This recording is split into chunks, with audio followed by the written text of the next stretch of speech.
Get it off. Just give me a second. Don't make that sound. Feels like there's more. Holy mother of God. I'm like a blood Jamba Juice. Despite going into The Lost City with very low expectations, expecting it to be a run-of-the-mill action romantic comedy film, I came away decently surprised, enjoying myself more than I would have expected in spite of its basic plot.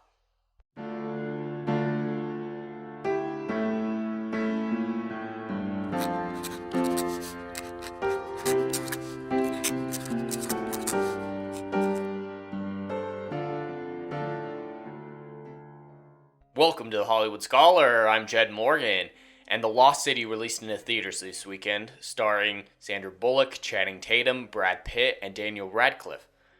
A star-studded cast for a fun and lighthearted romp. Even though I really liked this film, there's not much to say on it. The plot is very straightforward and underwhelming. What carries the film are the incredible performances of the entire cast, the chemistry they all share, and a decent amount of good comedy. Pretty much every scene threw a godless amount of jokes at you, and just by the law of probability, many of them ended up landing well, while still many more fell flat. I may have cringed many times, but I did find myself laughing more than I wasn't. Particularly every scene with Brad Pitt became the highlight of the film. And spoilers ahead. The Lost City follows romantic novelist Loretta Sage as her creativity and drive to write dwindles in the twilight of her youth. When an eccentric young socialite becomes obsessed with an ancient legend, Loretta is pulled into his hunt for the ancient crown of fire, of which Loretta's latest book depicts. When Loretta refuses to aid this young socialite, he kidnaps her and takes her across the world to uncover the secrets of his newly discovered city. His burgeoning love for Loretta driving him forward, Alan, the cover model for Loretta's books, sets out on a mission to rescue her with the aid of an ex-Navy SEAL, Brad Pitt's Jack Trainer. In the initial rescue, Trainer is killed, leaving Alan and Loretta stranded in the jungle, with insurmountable odds against them. They must traverse through the wilderness to find escape from this isolated island. Through many mishaps and adventures, Loretta solves the puzzles left for them by the ancient civilization of the island to find the crown of fire. At the moment of victory and discovery, a volcano erupts, wiping out the history, leaving the survivors with only the lessons they have learned. That may sound like a basic and vapid plot, and that initial assertion would be correct. Without this cast and their chemistry, the film would fall flat, entirely unimpressive, and not worth watching. As it stands, I can really recommend this film for anyone who wants a little lighthearted, escapist fun, some mindless humor, and some good chemistry. Now you know the basics of my thoughts, but let's check in with what everyone else is thinking. Now that's a pretty decent score. Despite not putting a whole lot of weight into Rotten Tomatoes as a whole, it is a good metrics to judge if you know what you're looking for, and when you read the individual reviews. And I know that normal people do rate things differently than I do. It takes a lot more for me to rank a film up. Like, there's very few films in existence I would give an 86%. Very few in existence. But I know I weigh it differently, and their 86 is probably more equivalent to mine 7.5. And so with that in mind, I do think I agree with a lot of these people's opinions. Like, this is a very fair review, all that considered. But let's jump into these reviews and see what the individual people had to say about this film. Fun movie, you took no thought, somewhat entertaining. Yeah, it was very much you don't think too much about it or it kind of falls apart. The plot has a lot of issues. The plot is very empty. But again, it's the characters that really make this, and I really enjoyed watching those characters. Very disappointed in the movie. Theme is the same as in a number of Sandra Bullock's previous movies. Miss Bullock was the Best Actress, Oscar winning for The Blind Side and nominated. Okay, yes, she just picked some stupid movies when she is so capable of so much more. I think she was just having fun with this one. Like, it's okay to just not worry about being really good and just have some fun sometimes. And that was very much Brad Pitt's approach, if nothing else, in this film. Okay, but nothing to get excited about. All my praise of the film is 100% subjective, so it doesn't have a whole lot of objective value, so I can't refute many of these claims. Fun-hearted, lighthearted comedy. A nice change of pace. Really enjoyed the movie. Sequel would be great. I don't think it should deserve a sequel. It's one of those good one-offs. Like don't need to see it again. But it was kind of cool. Kind of cool. Like I didn't waste my time. I thought it was fabulous and funny. I love both of these actors anyway. Yep, the actors are what made it good. Entertaining and had some funny scenes. Plot is predictable, absolutely, but still liked it and would see it again. That's very much where I'm at. Has no plot. And normally I like to value plot a lot more than I am in this case, but characters come before plot for me, so good characters can save a bad plot, as it is doing in this instance. Good plot, good acting, nice cinema. Okay. I thought it was very good. The story kept moving and was very entertaining. Fast moving with humor throughout. I appreciate the fact that there was very little profanity and gratuitous sex. The movie sells itself without the kind of added hype. That's true. I mean, like, it was PG-13 and there was some swearing in it, and there wasn't actual sex, but I thought it was a funny scene, not a great scene, but a funny scene where Sandra Bullock talks to Channing Tatum's dick. It was kind of weird, but so there was a little bit of like nudity, yes, but yeah, no gratuitous sex. So overall, nothing I really don't agree with there, and anything I do disagree with, I don't really have a problem with. But let's see what the critics have to say, as they're always so fun to deal with. You'll recognize the romantic comedy formula here, but it's been so long since we've seen a movie like The Lost City, it feels fresh. And that's kind of where I feel like this is very reminiscent of, I'd say, like, mid-2000s films, like 2005. I feel like this would be a perfect film in there. We got a lot of stuff like this, but as we haven't seen it in a long time, just as he's saying, it feels fresh. And that's kind of where I think Hollywood needs to get back to. It needs to go back to formula in a lot of ways, where like I have not liked many films the last few years, and that's just, I don't like the direction Hollywood as a whole is going into. So even if it is basic storytelling, I think going back to formula is very important in a lot of situations, and this is a great example of that. If I watched this movie in 2005, for example, I would not rate it very high at all, just because there was so much of it. But exactly as they put it, it feels fresh because we haven't gotten anything like this in a while. So even the most average film of 15 years ago is extraordinary by today's standards. Sometimes it works, let's say 12% of the time. Oh, funny. And The Lost City can actually be deft and imaginative. Unfortunately, that leaves 88% of the time, which it doesn't. 2 out of 4, I can't blame it. It's still very subjective in my approach to it, so I can't argue with a lot of these negatives either. There's not much wrong with it, but it reaches for nothing. It sets a very modest goal and barely exceeds it. That's true. I would say that it very much doesn't try to be anything special. The Lost City is ridiculous and heartwarming package, while some innuendos prohibit it from being a family-friendly film for all. It's entertaining for most. The charming cast is great comedic chemistry. There's no need for it to be entertaining or family-friendly. It's just the type of film it is. It doesn't need to be, so I don't see a problem with that. Trapped in the jungle with Tatum and Bullock, there are worse places to be. I can't argue with that. Sandra Bullock looks fan-fucking-tastic. I do have to say that. Holy shit, I can't believe she's as much older than Channing Tatum as she is, but she looks great. And some goofy comedy. Is it perfect? Absolutely not. Is it good from start to finish? Oh, hell yes. Very good place to have it. Like, Daniel Radcliffe may have delivered my favorite performance as the alternate goofy and menacing Abigail. Yeah, his name's Abigail. Now, the way he says cordial referee while discussing the tawdriness of Sage's books made me laugh out loud.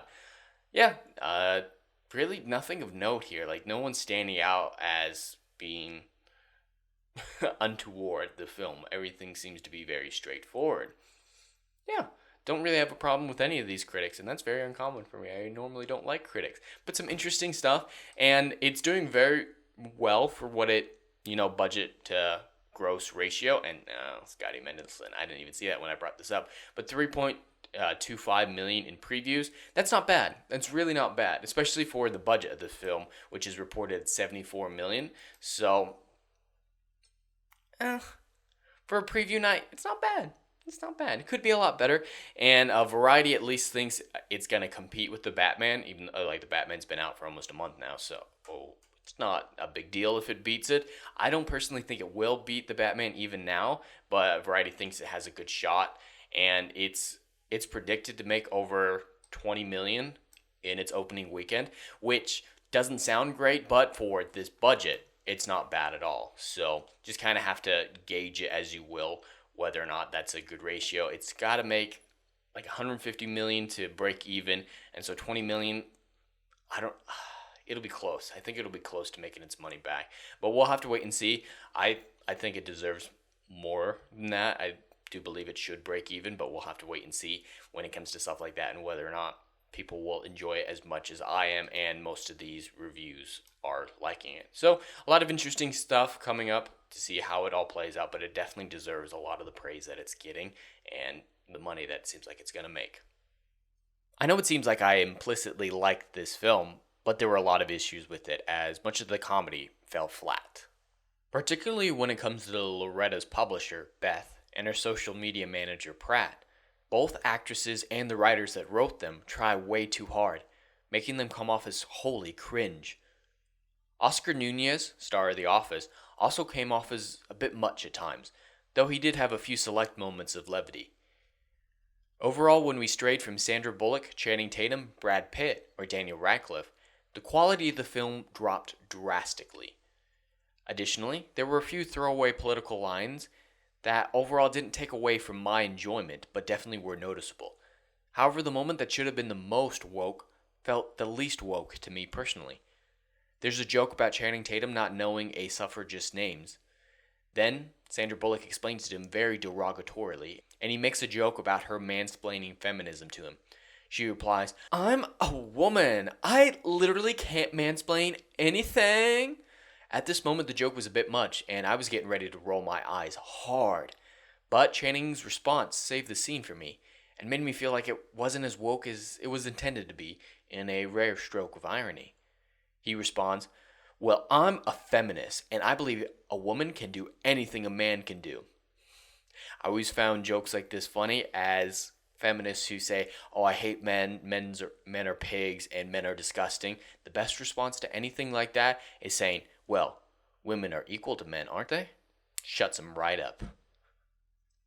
Now, that may not seem like much, but I cracked a smile at it, feeling like it was unintentionally mocking wokeism. Of course, they didn't intend it to, but it felt that way to me personally. That scene may have been super cringe for most of the audience, so if it affected you and drove down your enjoyment of the film and made you see the entire thing as woke, I really can't blame you for that. Ladies and gentlemen, the world's sexiest cover model, Dash McMahon! You do know you're not Dash, right? Dash is a character I made up. Dash! Oh my god. Channing Tatum still played Channing Tatum as much as he usually does, not showing a particular amount of range, but it is exactly what the film needed. Initially, I believed his character would be incredibly annoying and distracting, considering how empty-handed and mindless he appeared to be. But later in the film, he displayed a surprising degree of depth, particularly in a series of scenes around a campfire with Sandra Bullock. The audience got to see an extra layer to his character that really cemented him as enjoyable. I can understand why for some audience members he would still be over the top and distracting, but this series of scenes really set him apart for me and forced me to add him to the good pile of things regarding this film. Beyond that, there's not much more to him. He's still empty-headed and stupid, but he has heart beneath it. I enjoyed your book about the Lost City, and I believe you're the one who can help me find its treasure. Daniel Radcliffe was good for what the film wanted him to be, but it was very much what you'd expect of him post-Harry Potter. This character came across very similar to his character from Now You See Me Too. I do really enjoy Daniel Radcliffe and his performances, but I haven't seen a particular amount of range that could lend toward the idea that he is a truly great actor. He seems very good at a few types of roles. He was definitely a fun addition to the film and a necessary piece of it, lending his own brand of comedy to the wacky scenarios. He's definitely the perfect choice for what this film needed. Loretta Sage, getting you out of here. Why are you so handsome? My dad was a weatherman. Despite being in the film very little, Brad Pitt was by far the best part of it. His character was clearly everything Channing Tatum was supposed to be, and that created a fun rivalry between the two characters. He came off as both experienced and out of his depth at the same time, striking a fun, yet extremely strange balance. I particularly loved when he jumped over a fence and pulled a Black Widow head scissor on a dude. I do like that he was in the film so little, because too much of him would definitely have been a bad thing, and he would get old quite quickly. But his inclusion ended up being the perfect amount. I'd watch the film again just for him. If I don't get to this island, my friend and her cover model are going to die. The rest of the supporting cast was either annoying or two-dimensional, none of them really standing out as enjoyable or even tolerable. Beth and Pratt, Sandra Bullock's publisher and social media manager, both were way over the top, trying to be funny yet failing in every single encounter. And Daniel Radcliffe's henchmen were two-dimensional, as you'd expect. Despite their extensive screen time, they lent very little to the film. And Oscar Nunez had some fun moments, but was extremely erratic when it came to my enjoyment of his character. Overall, I could have lived without him. Now, prepare to die. There are just hundreds of snakes in this temple just waiting for us to show up. What? Why aren't they biting that guy? This is ridiculous. Delete. Delete. Delete. I really enjoyed Sandra Bullock's Loretta. Mainly through her performance, her character came across as deep, relatable, and enjoyable. The film showed an uncharacteristic amount of restraint when it came to her character and performance, choosing to subtly show her arc of letting her dead husband go. Additionally, some of my favorite parts about her character were the inside jokes and struggles that a published author undergoes. Though to a much smaller degree, as a writer I can relate to the struggles of dealing with an overbearing publisher and struggling to meet deadlines while still satisfying fans. Just a fun side note that I enjoyed. Without Sandra, this film could not have worked. She's what made it good. Overall, I did really enjoy the film and can definitely recommend it, but because of the story and plot issues, I can't really give it a numerical value. If you want to go into the theaters to watch a smart movie, this definitely isn't for you. But if you're just looking for a bit of lighthearted escapist fun, this is definitely the film for you. But anyway, that's all I have for today. I'd love to hear your thoughts in the comments below.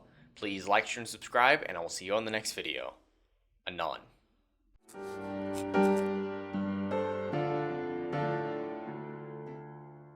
If you like what I do here and want to see good, compelling stories that Hollywood will no longer give you, check out my book series, Odyssey of a Phoenix, a mythological epic about philosophy, morality, and modern-day mental illness issues. Books 1, Down in Flames, and Book 2, Apocalypse Then, currently on sale. Book 3, Kill the Dark, coming soon.